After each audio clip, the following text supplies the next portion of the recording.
예, 안녕하십니까. 책 읽는 자유인 채널을 운영하고 있는 이선입니다. 오늘 2026년 3월 28일 토요일, 지금 시각은 오전 11시 34분입니다. 토요일 아침인데요. 아침에 일어나서 토요일이라 푹 자고 아침에 명상을 좀 하고 밥 먹고 자리에 앉았습니다.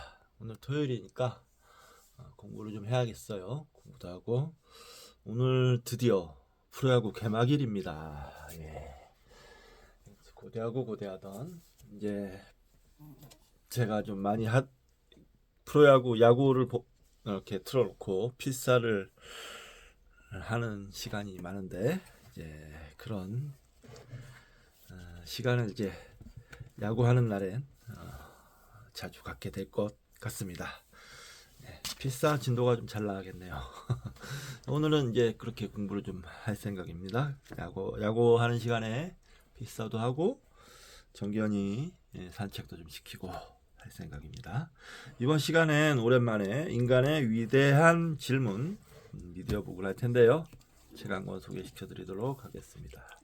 현대 종교학 담론 월터 캡스 김종서 배국원 김성래 이원규 김재영 윤원철 옹김 까치글빵 출판사에서 나왔습니다. 저자 월터 캡스 1934년에서 1997년. 캡스는 예일 대학에서 박사 학위를 받은 뒤 30년간 캘리포니아 대학교 산타바바라 캠퍼스의 교수였던 미국의 종교학자이다. 일생 동안 14권의 종교학 책을 집필했고 캘리포니아 대학교 종교연구소 소장과 종교학 협의회 회장을 지냈다. 또 미국 종교학회의 초대 회원이었고 공공적 종교 이해위원회의 초대 위원장을 역임했다. 1997년 미국 종교학회의 공공적 종교 이해의 상을 수상했다. 별의 별상이 많네요.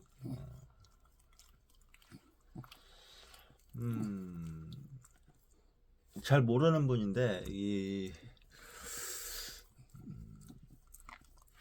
책 쇼핑을 하다가 헌책 쇼핑을 하다가 눈에 들어와서 샀습니다. 헌책으로 샀는데 꽤 두꺼워요. 어떤 책인지 알기 위해서 역자 후기 뒤에 써 있는 걸 좀 읽어보도록 하겠습니다. 캡스의 종교학은 폭넓은 범위와 지속적인 관심의 초점들은 바로 이 책에서 결정화되게 되었다고 하겠다. 즉, 이 책에서는 여러 구체적인 종교 전통들에서의 연구들은 물론 종교 철학, 종교 현상학, 종교 인류학, 종교 사회학, 종교 심리학 및 비교 종교학 등 다양한 학문 분야들에서 축적되어 온 연구 업적들이 거의 망라되어 있다. 더구나 이것들의 최신 논의까지 포괄하면서 각기 역동적이고 진화하는 맥락에서 취급되고 있다. 그리고 더욱 중요한 것은 이 심오하고 거대한 연구 성과들이 하나의 틀 속에 하나의 이야기로 정리되고 있다는 사실이다. 그러나 현대 종교학의 다양한 학문적 배경이 단순히 여러 학문 분야의 종교적 업적들을 모아놓으면 종교학이 됨을 뜻하는 것은 결코 아니다. 오히려 다원적 연구 방법은 종교 자체가 다양한 측면을 지닌 복합적 실제인 데서 비롯된다고 할 것이다.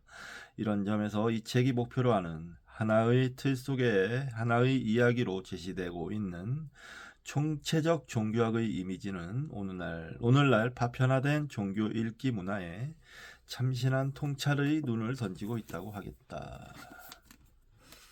역자 소개. 김종서 서울대학교 종교학과 졸업, 서울대학교 종교학교 교수, 백국원 연세대학교 철학과 졸업, 침례신학대학 신학과 교수, 김성래 서울대학교 가정학과 졸업, 서울대학교 인류학과 석사, 현재 서강대학교 종교학과 교수, 이원규 감리신학대학교 신학과 졸업, 감리신학대학교 신학과 교수, 김재영 아주대학교 영문과 졸업, 서울대학교 종교학과 석사, 강남대학교 종교철학과 교수, 윤원철 서울대학교 종교학과 학사 및 석사과정, 서울대학교 종교학과 교수. 그리고 이 역자들은 다 미국에서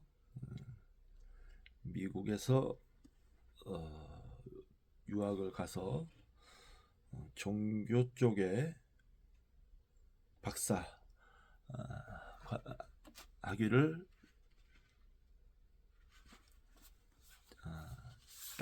따고 오신 분들이에요. 공부 많이 하신 분들이 여러 분 모여서 이 책을 냈네요. 의미가 있는 것 같습니다. 그런 면에서 차례 읽겠습니다. 머릿말 1. 서론 제1장 종교의 본질.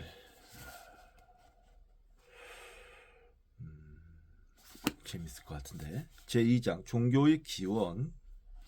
제3장 종교의 묘사. 제4장 종교의 기능. 제5장 종교 언어. 제6장 비교 종교학.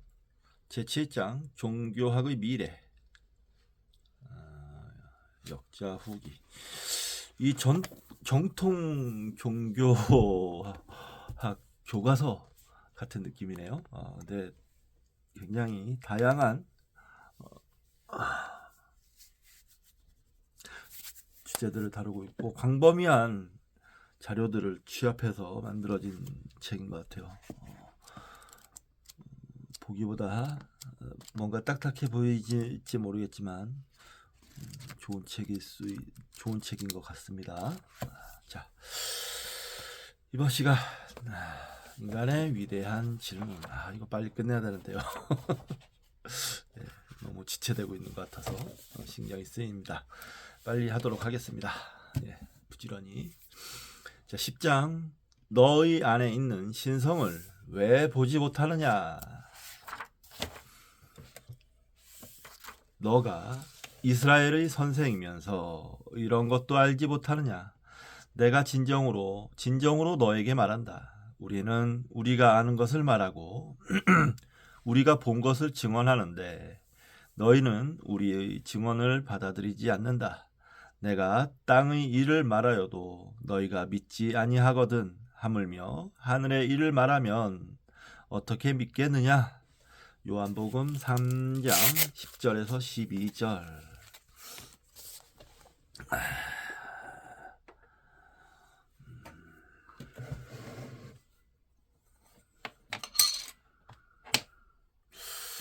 사실 이 책은 이제 거의 세트처럼 나왔어요. 세트죠, 뭐. 네. 첫 번째가 신의 위대한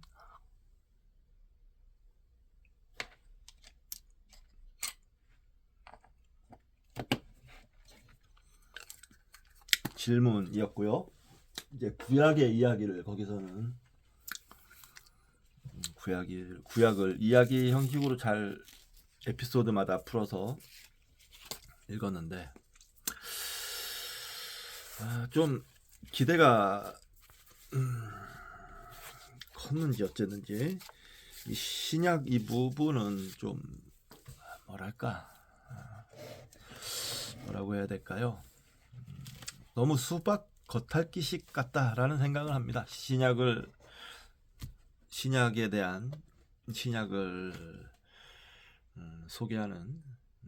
소개하고 자기 생각을 얘기하는 책인데 뭐 그냥 지금 본격적으로 이제는 제 논문에 관련된 주제로 들어가야 되는데 이 책은 좀 약간 겉도는 느낌이 들어서 아쉽습니다. 빨리 읽고 끝내고 다음 책으로 넘어가야 될 것 같습니다.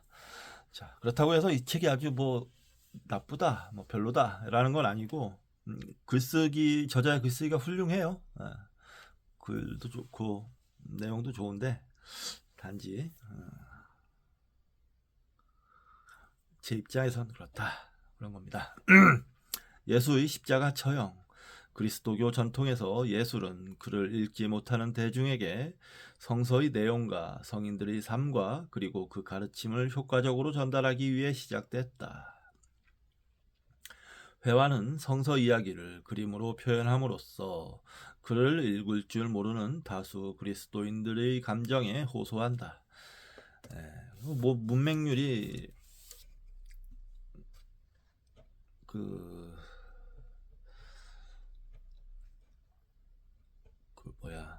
인쇄혁명 일어나기 전까지는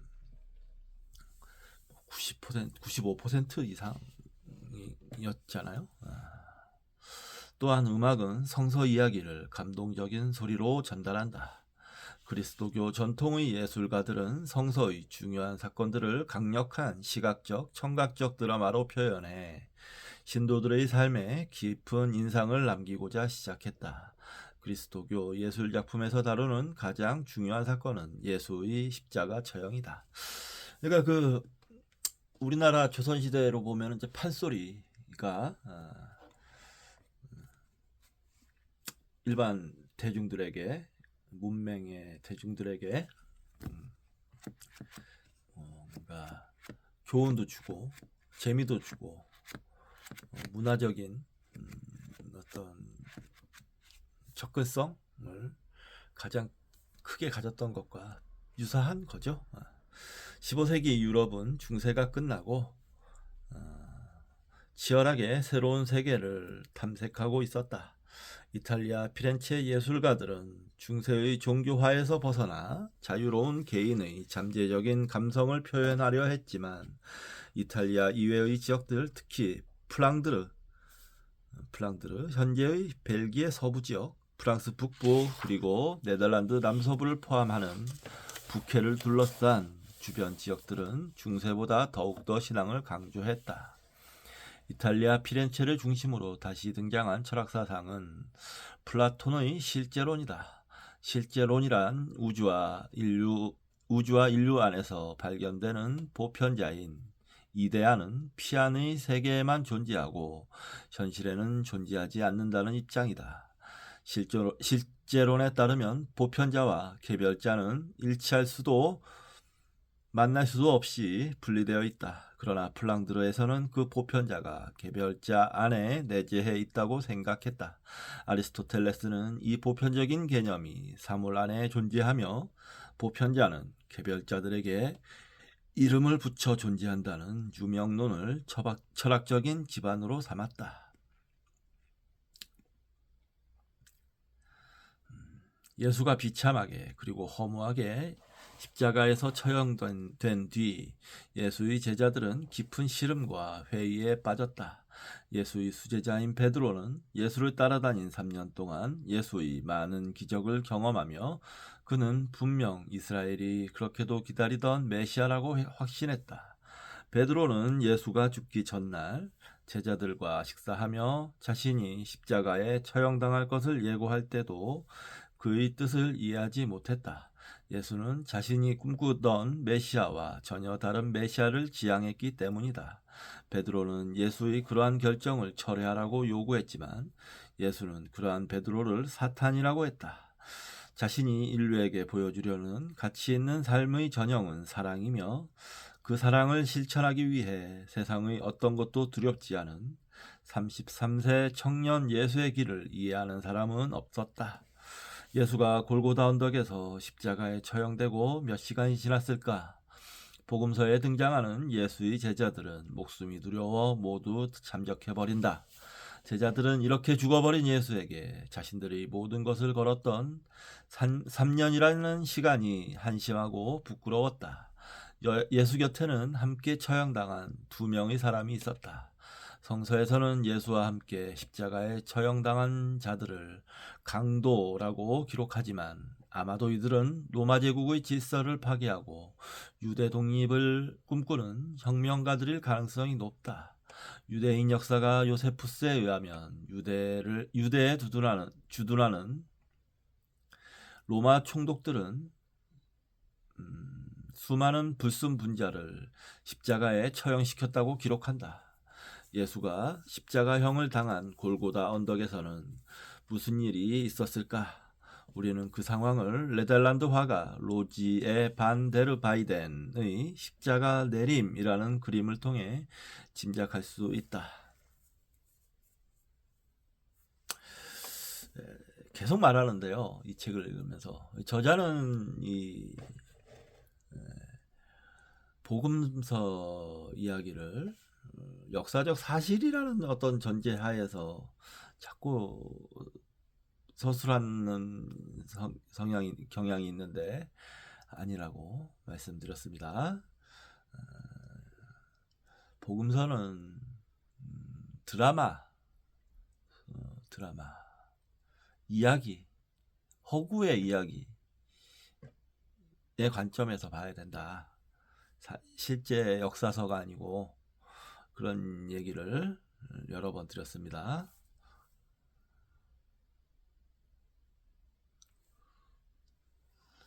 예술사 교수들은 바이덴의 이 그림이 이제 막 시작하는 르네상스 시대의 화가들에게 그리스도의 십자가 사건과 관련한 그림들의 전형이 되었다고 평가한다. 그림을 자세히 보면 애도하는 자들의 눈물이 보일 정도로 정교하다. 이 눈물은 인간의 심오한 슬픔을 표현한 요하네스 베르메르의 그림 진주 귀걸이를 한 소녀의 진주 귀걸이와 그 모습이 유사하다. 바이덴은 각각의 인물들을 여러 색으로 구분해 살아있는 조각의 부조물 같은 효과를 내고 싶었다. 바이덴은 이 그림에서 자신이 생각하는 예수의 죽음을 분명히 이해하고 예수의 고난에 몸소 동참한 연민의 인물들을 묘사했다. 예수의 팔은 십자가상의 모습처럼 열려있다. 예수의 시신은 이 그림을 보는 사람들의 눈을 집중시킨다. 아리마대 요셉의 눈은 예수와 마리아 그리고 왼쪽 구석에 위치한 아담의 해골을 응시한다. 바이덴은 예수와 마리아를 새로운 세계의 아담과 이브로 묘사한다. 어머니 마리아의 모습은 십자가에서 내려지는 예수의 시신과 매우 유사하다. 마리아의 이러한 모습은 서양 미술사에 처음으로 등장했다. 바이덴은 독일의 종교사상가 토마스 아 캠피스가 1418년에 출간한 그리스도를 본받아에서 표현한 신비한 감정에 깊이 영향을 받았다. 토마스 아 캠피스는 예수의 고통을 어머니 마리아의 고통과 동일시한다. 예수가 죽자 어머니인 마리아도 그 순간에 함께 살해된다. 바이덴은 바로 이러한 당시의 시대 정신을 그대로 표현했다. 특히 바이덴의 스승이자 플랑드르 회화의 거장인 로베르 캉팽의 크로스보 가로 열고 사람의 몸을 석궁 모양처럼 표현하는 양식 가로 닫고 크로스보 형식을 빌려 표현했다. 이 양식은 예수의 휘어진 몸과 등 그리고 그렇게 굽은 다른 사람들의 등의 형태에서 찾을 수 있다.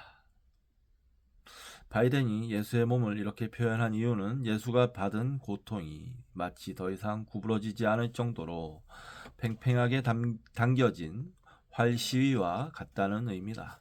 숨을 거둔 후의 예수의 모습은 화살이 날아가고 다시 제자리로 돌아온 석궁의 모양이다. 또한 예수와 마리아의 모습도 전체적으로 하나의 커다란 석궁 모양으로 묘사되어 이 둘이 일심동체임을 표현한다.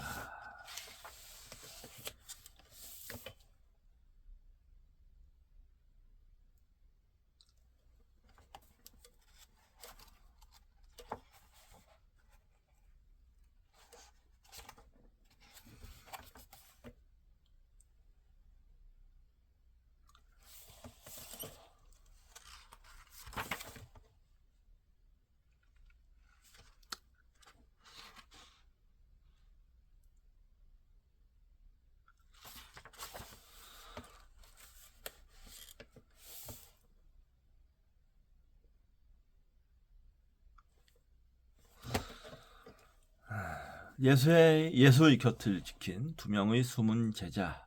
바이든은 예수의 시신이 십자가에서 내려오는 동안 벌어지는 상황을 크게 세 개의 장면으로 묘사한다. 왼쪽부터 어머니 마리아의 사촌인 마리아 클레오파, 사랑하는 제자 요한, 마리아의 또 다른 사촌인 마리아 살로메, 그리고 고통을 느끼며 옆으로 쓰러지는 어머니 마리아와 예수의 시신이 보인다.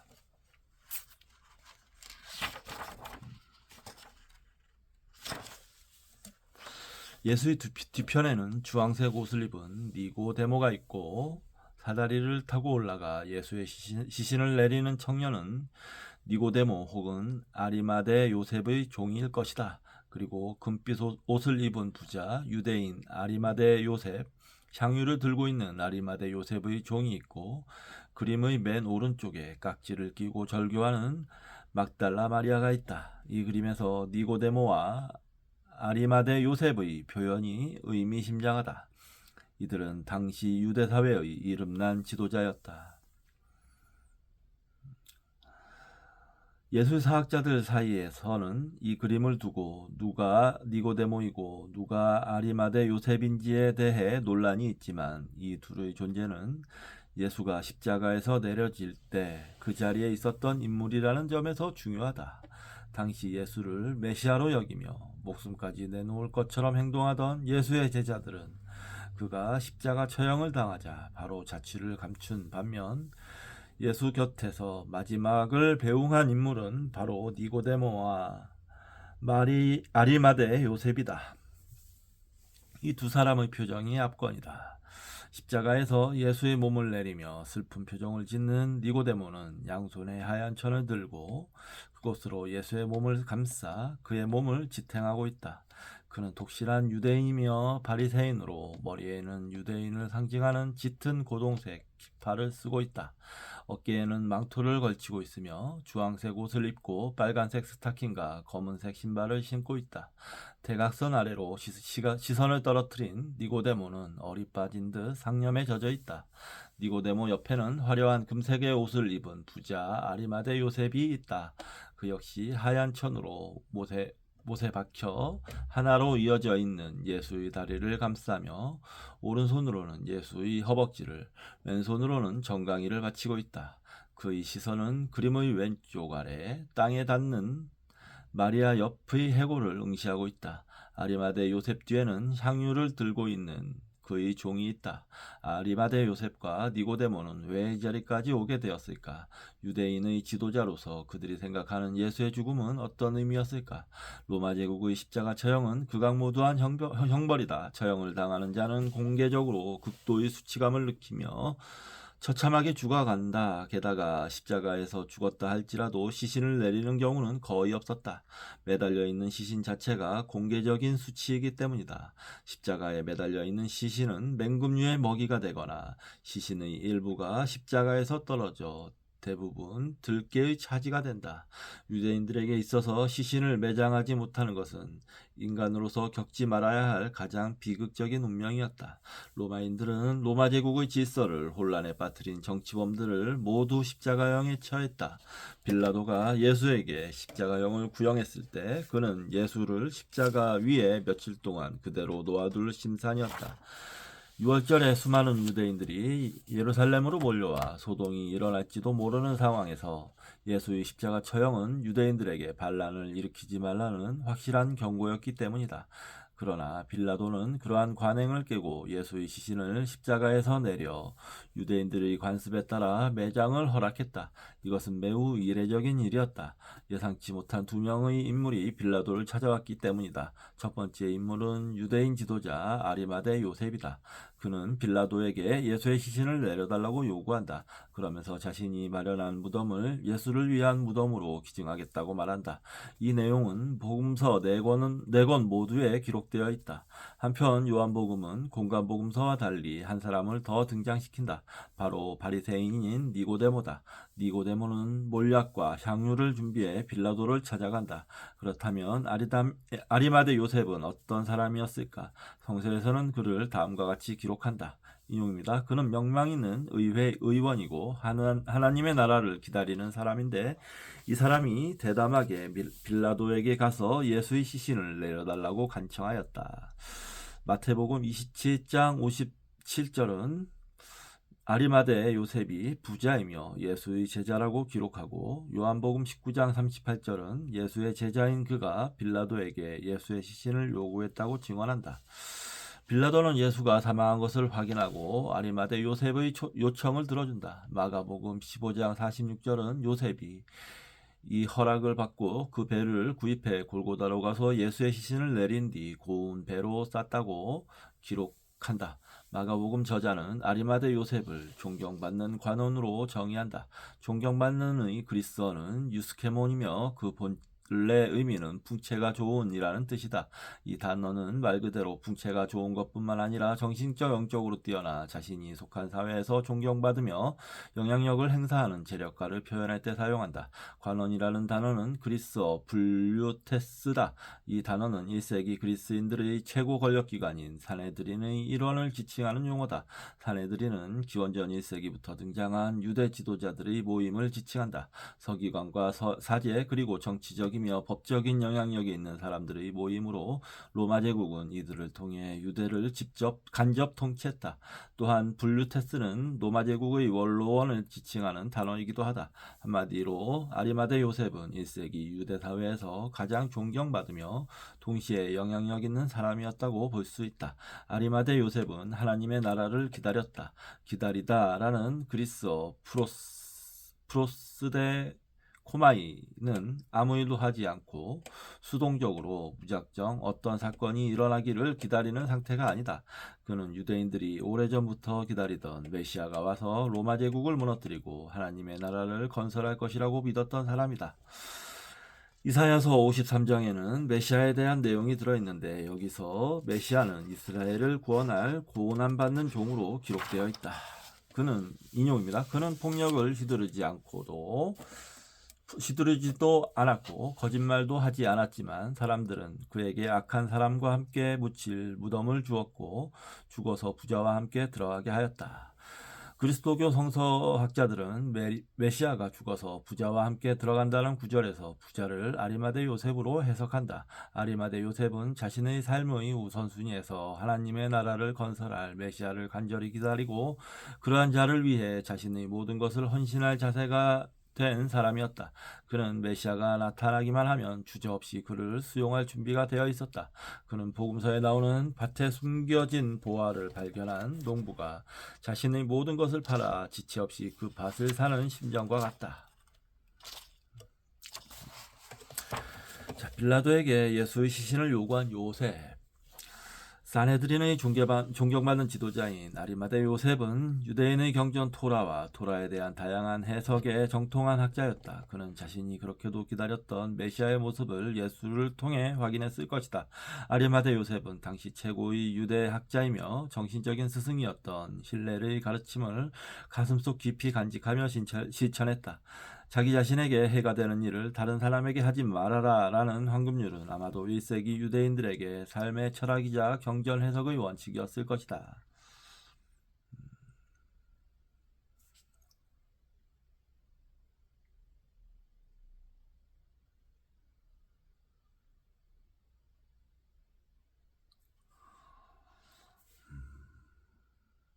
여기서도 헷갈리고 있는데 이분은 역사적 사실과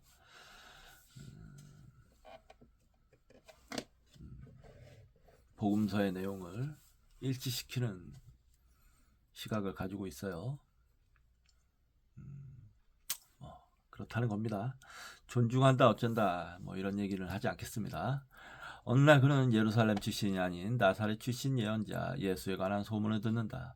그는 청년 예수로부터 처음으로 소극적인 황금률이 아니라 파격적이며 적극적인 황금률을 듣게 된다. 너의 이웃을 내 몸처럼 사랑하라.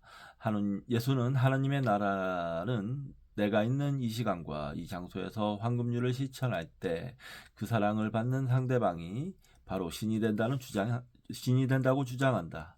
우리 삶에서 만나는 가장 불쌍한 자가 우리의 도움이 절실한 이웃이 바로 신이라는 것이다.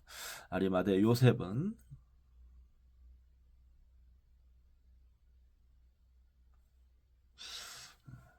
이 가르침에 매료됐다. 오랫동안 하나님의 나라가 어떤 모습으로 등장하는지 애타게 기다리고 있었다.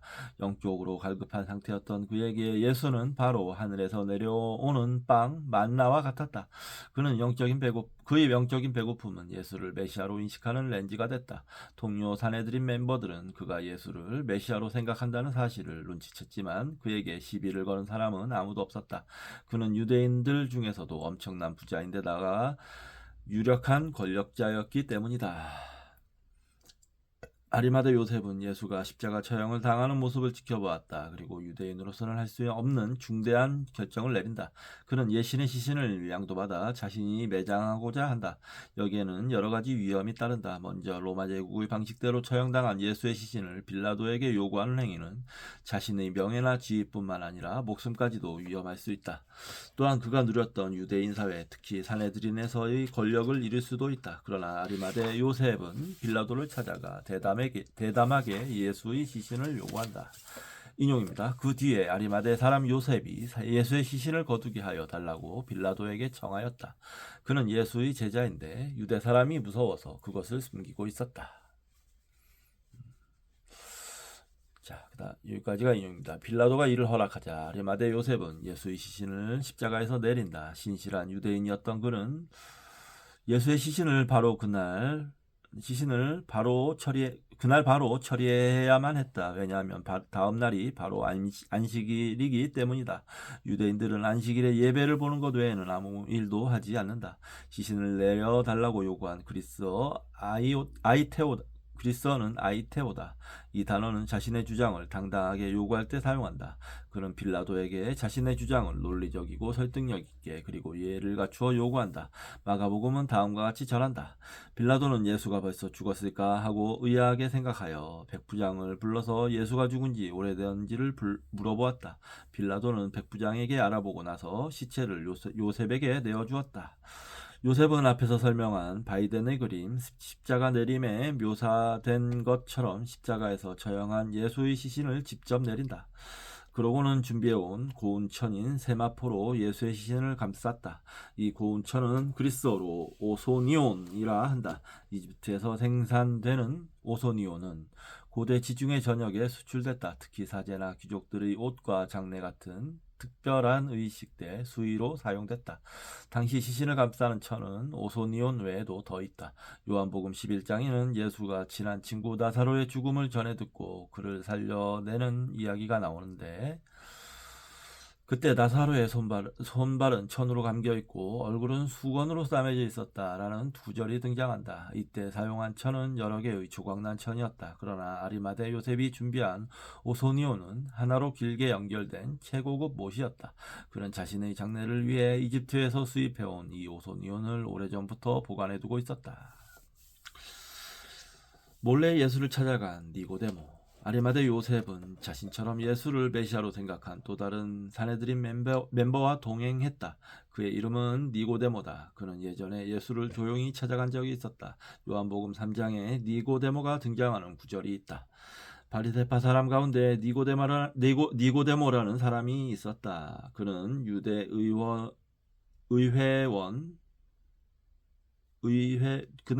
의회원이었다. 사내들인이었다. 니고데모는 바리새인이다. 바리새인은 기원전 2세기부터 등장한 유대 학자들을 이르는 용어로 히브리어로 구분된 자라는 의미다. 이들은 스스로 엄격하게 유대 율법을 지키고 경전 연구에 전념한다.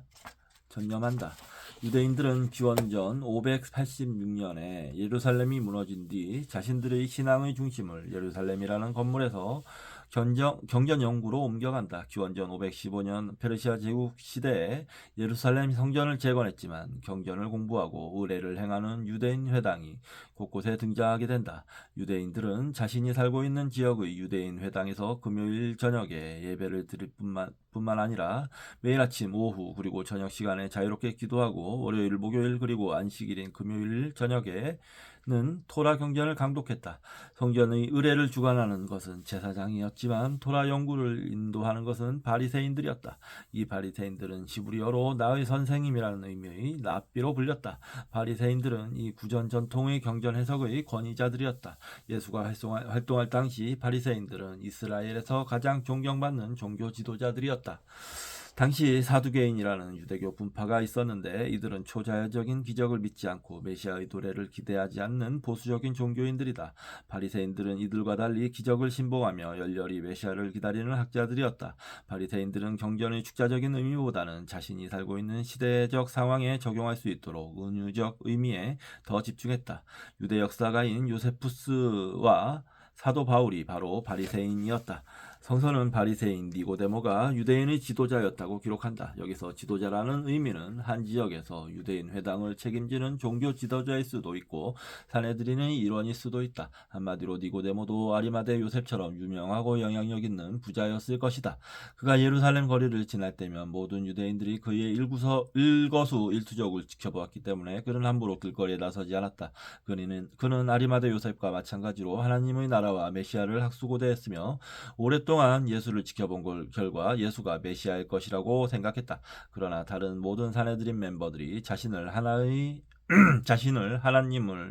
하나님이라고 말하는 예수를 술주정뱅이 혹은 미친 사람으로 폄하했으므로 많은 사람들이 지켜보는 대낮에 예수를 방문할 수는 없었다. 그는 밤에 예수를 찾아와 이렇게 말한다.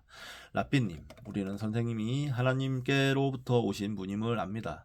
하나님께서 같이 하지 않으시면 선생님께서 하시는 그러한 표적을 아무도 할 수 없습니다.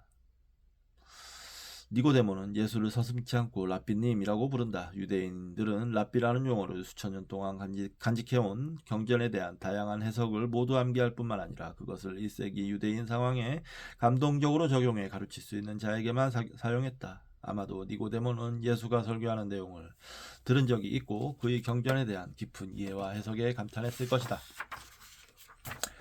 예수는 니고데모가 자신에게 왜 이러한 말을 하는지 그 의도를 감지했다. 니고데모는 하늘나라와 메시아에 대해 알고 싶어 온 것이다. 예수라면 하늘나라가 무엇인지 알고 있을 것이라고 생각했고 그리고 그가 정말 메시아인지 직접 확인하고 싶었을 것이다. 그러자 예수는 다음과 같이 말한다. 내가 진실로 너에게 말한다. 누구든지 다시 나지 않으면 하나님 나라를 볼 수 없다. 하나님 나라는 다시 태어나는 자에게 보인다. 좋은 말입니다. 니고데모는 생전 처음으로 다시 태어난다라는 표현을 들었다. 그는 이 표현을 축자적으로 해석해 예수에게 다시 질문한다. 사람이 늙은 뒤에 어떻게 다시 태어날 수 있겠습니까? 어머니 뱃속에 다시 들어갔다가 태어날 수 없지 않겠습니까? 그러자 예수는 니고데모에게 이렇게 말한다.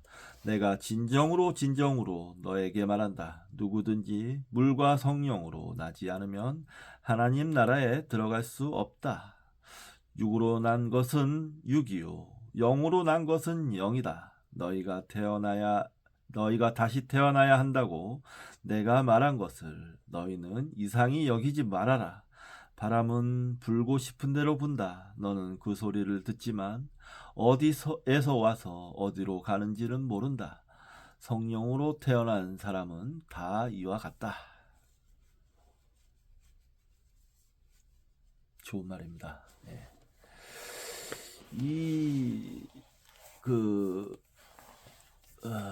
복음서에는 이렇게 수준 높은 말들이 있어요. 이게 의심이 가는 겁니다. 이런 부분이.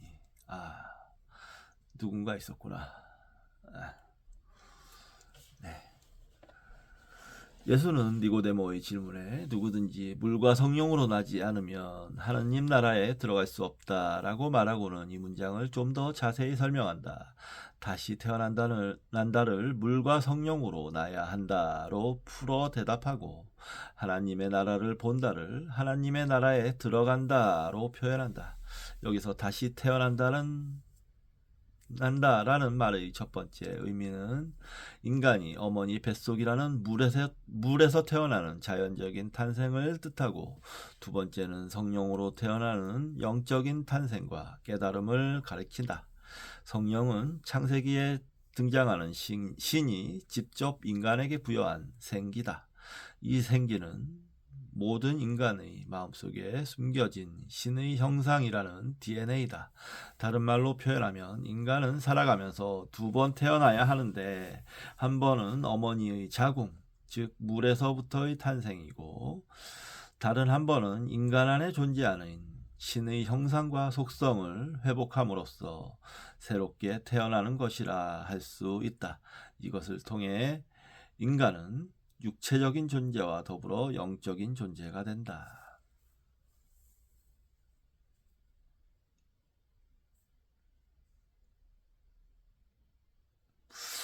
예수의 성령을 예수는 이 성령을 바람과 비교한다.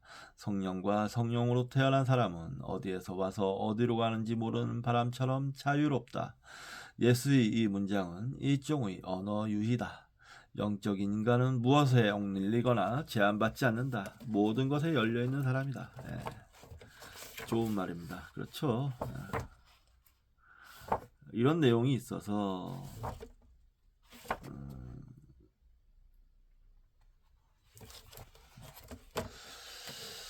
이런 내용이 있기에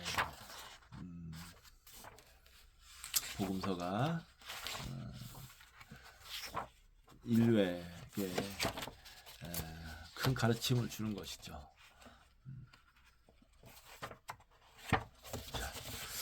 다시 태어난다는 것의 의미, 영적인 인간이란 유대교 전통의 경전 해석을 숙지하고 그것을 실생활에서 효과적이고 지혜롭게 적용한 것이라고 생각했던 니고데모는 예수의 이러한 파격적인 말에 어떻게 이러한 일이 있을 수 있습니까? 라고 묻는다.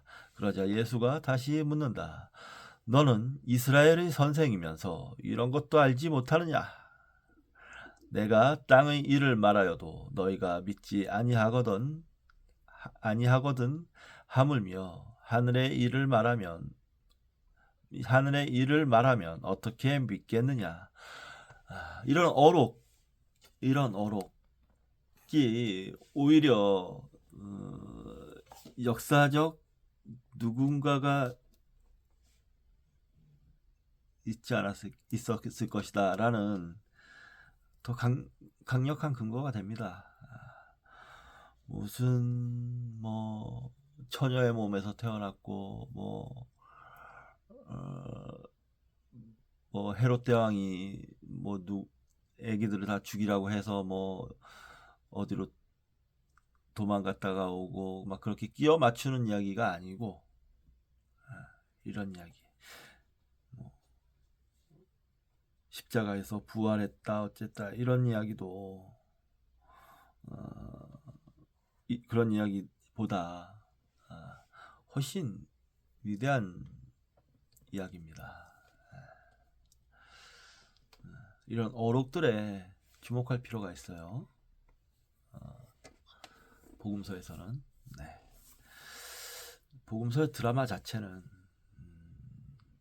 그냥 형식적인 틀, 포장 같은 거고 진짜 알맹이는 예수의 어록에 있습니다. 그 어록들을 모아놓은 책이 또 도마복음이거든요. 그걸 연구하려고 하는 거예요, 저는. 그런 뒤에 예수는 니고데모가 알 수 없는 신기한 말을 한다.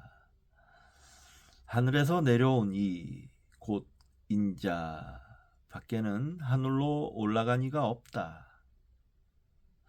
모세가 광야에서 뱀을 든 것과 같이 인자도 들려야 한다. 예수는 자신을 인자라 칭한다. 인자는 다음 두 가지를 의미한다.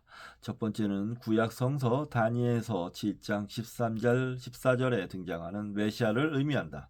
두 번째는 사람이라는 의미다. 예수는 인자가 품은 이 두 가지 의미를 모두 사용함으로써 자신이 남들과 다르지 않은 인간임을 말한다. 유대인들이 그렇게도 기다리던 메시아가 바로 인간이라는 주장이다. 이러한 인자가 세상에서 할 일은 모세의 노수로 만든 뱀과 같은 역할이다.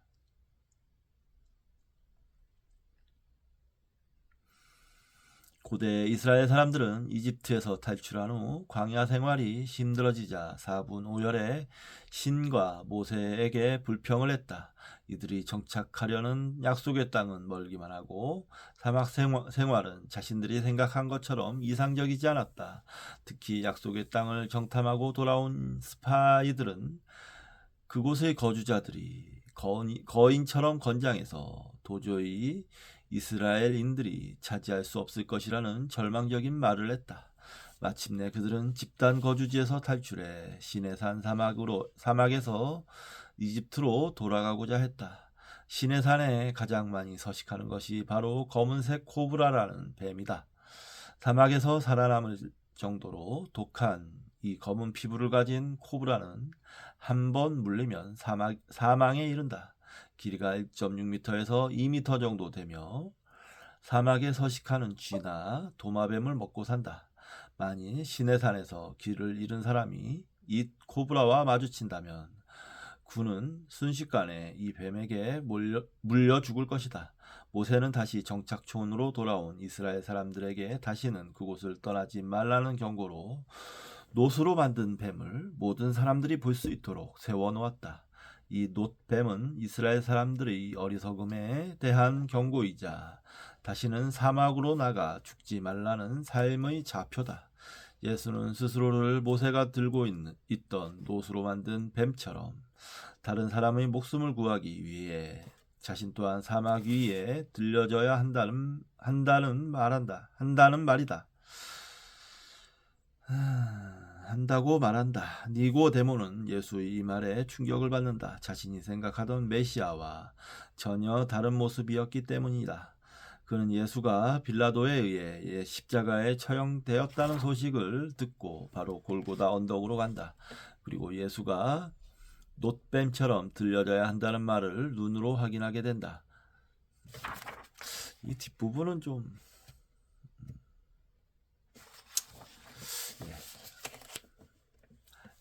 이 앞부분보다는 뚱땅지 같은 말이라 이 앞부분에 하는 말과 이 앞부분 말에 비해서 너무 뚱땅지 같은 말을 해서 그렇게 신뢰가 안 가네요. 그리고 예수가 했고요. 요한복음은 니고데모의 등장을 다음과 같이 말한다. 일찍이 예수를 밤중에 찾아왔던 니고데모도 몰약에 침향을 섞은 것을 100근쯤 가지고 왔다. 당시 로마의 무게 단위를 환산하면 100리트라는 21.8kg이다. 니고데모는 자신의 종들을 시켜 이 무거운 몰약과 알로에를 함께 가져왔다. 이렇게 많은 양을 짧은 시간에 가져올 수 있었던 것은 니고데모가 자신의 장례를 위해 이것들을 미리 준비해 놓았었기 때문이다. 몰약은 값비싼 노란색을 띠는 가만 있어.